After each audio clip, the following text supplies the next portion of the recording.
just realised that my necklace has been twisted for this entire video. She's kind of killing my OCD, but here we go.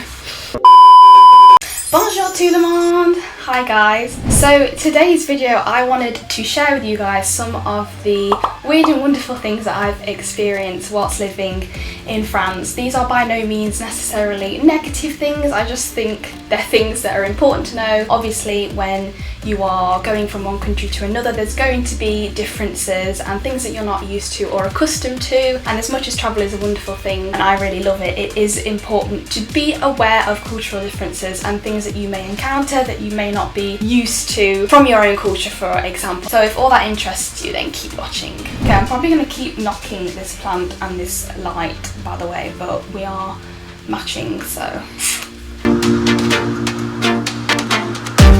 Okay, so the first thing that I want to talk about is the whole driving situation in France. And if you come to France, you may find yourself in a situation where you want to hire a car or you want to buy a car, whatever. So I'm just gonna go through some of the things that I experienced whilst driving in France, because the driving in France compared to the UK where I'm from is very different, let's just say. Okay, so to start us off on this point, I was speaking to another British person about this whole kind of driving situation, and he actually said to me, which I think is spot on, he said the French do everything slow but drive, and I actually think that is so accurate. Like, it's not supposed to be a negative thing. They do things like administration slowly, and they even have, you know, their food slowly. They'll have lots of courses and it goes throughout the whole evening, so that's not a negative thing. But yes, the driving is definitely impatient, let's just say. So for me, I'm kind of used to driving on roads that are a little bit more, where there's a bit more traffic anyway, so you can't really afford to kind of go really fast or whatever, because, you know, there's always someone in front or behind you, whatever, and I'm going through cities and stuff like that. But here, because I'm living in rural France, a lot of the roads are very long, narrow, windy, going from one town to the other, and it takes a long time. There's kind of lack of traffic lights and stuff like that. You're literally just driving, and so I think as a result the French kind of want to cover as much ground as possible, let's just say, and this probably prompts them to drive a little bit quicker than maybe they should do. But what I found kind of frustrating when I was driving, and like I said, I hired a car, was the fact that they do get very close behind you when you're driving, and even if you're doing a speed limit, like I'm usually on those kind of roads, it's 90 kilometers per hour, so I'm there like, you know, cruising doing 90. There's always someone behind you, and I'm thinking like, wait, I am doing the speed limit, like I'm not going ridiculously slow, that kind of allows you to push me on a bit. And then what they'll do is they'll end up overtaking, often in places where I find it's a bit more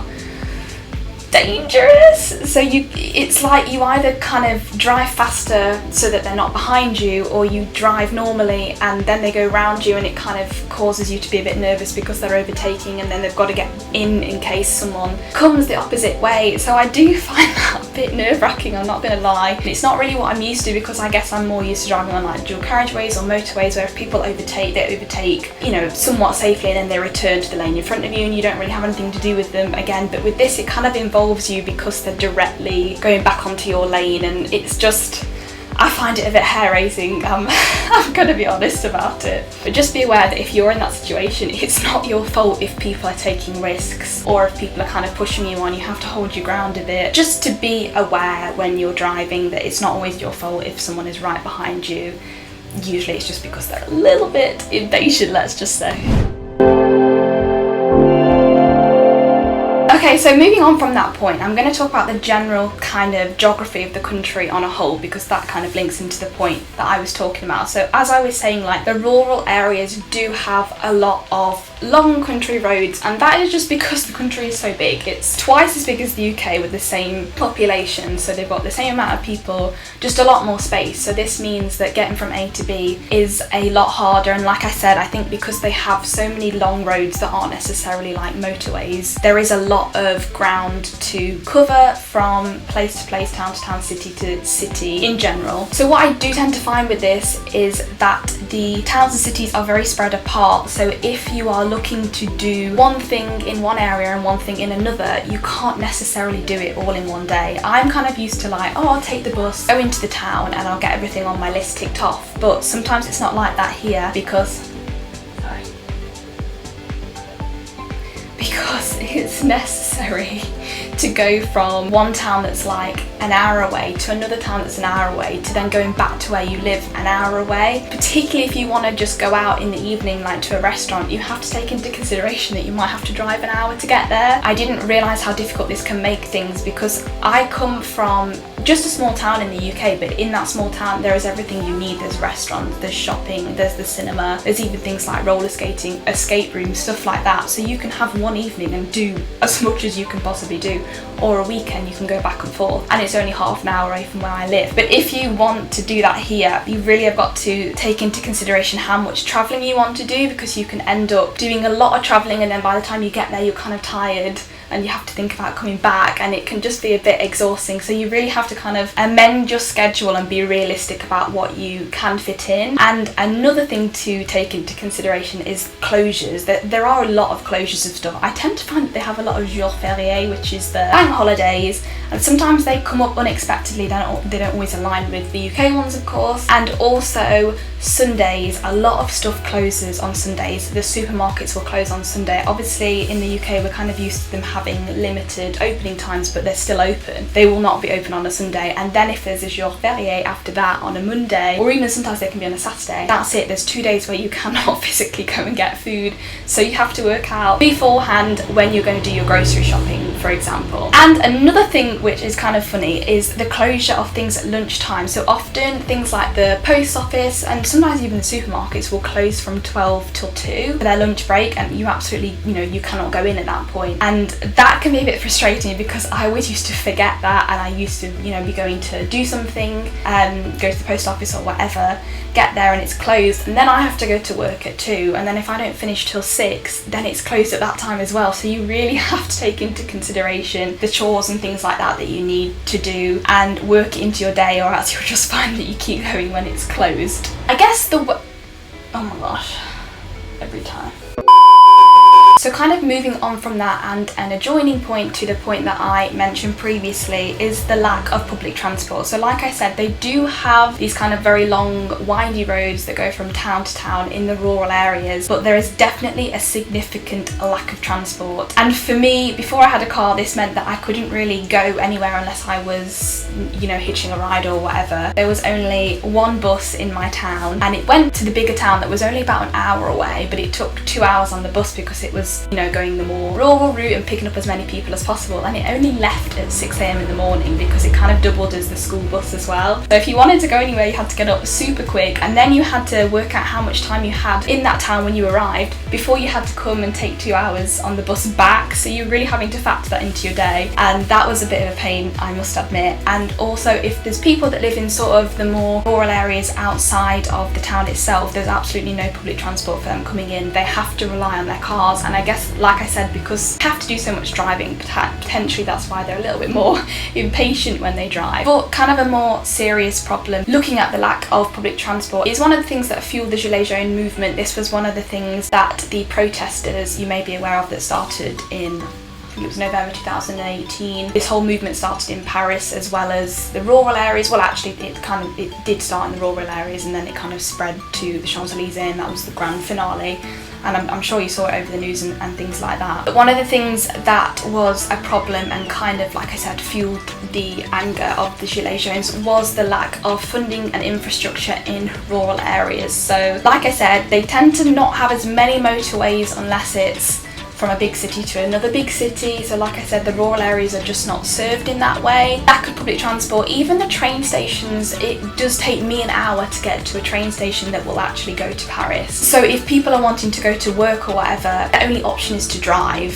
They can't take the train and they can't really take the bus. And another thing that kind of enraged the protesters was this rise in tax on the fuel as well, because a lot of the cars in France still rely on diesel as their kind of principal fuel supply. And what the government did is they increased the tax on diesel as kind of like an eco tax, to encourage people to be more eco-friendly, which, obviously was a good idea, and ideally you want everyone to be able to switch over, but that just isn't possible. And like I said, so many people are relying on cars to get to work or whatever, and what with the fact that they're paying more for diesel, it's just not ideal. You're paying more basically to go to work when there's people in more urban areas that have got access to public transport a lot more easily and a lot cheaper. So I just think there was this general attitude of feeling like the government wasn't really favouring more rural areas and semi-rural areas, and I can understand why that kind of frustrated them so much, because having lived here I can really see how it's not really invested in. Even things like public services like hospitals and police stations and things like that are more scarce in these areas, and it's definitely not because they've got enough space. They have definitely got enough space. It's just where this funding is kind of being directed towards. So yeah, that's just something to be aware of. If you're not in a big city, transport can be a problem, it can be expensive, and obviously this is one of the things that was very important for that movement.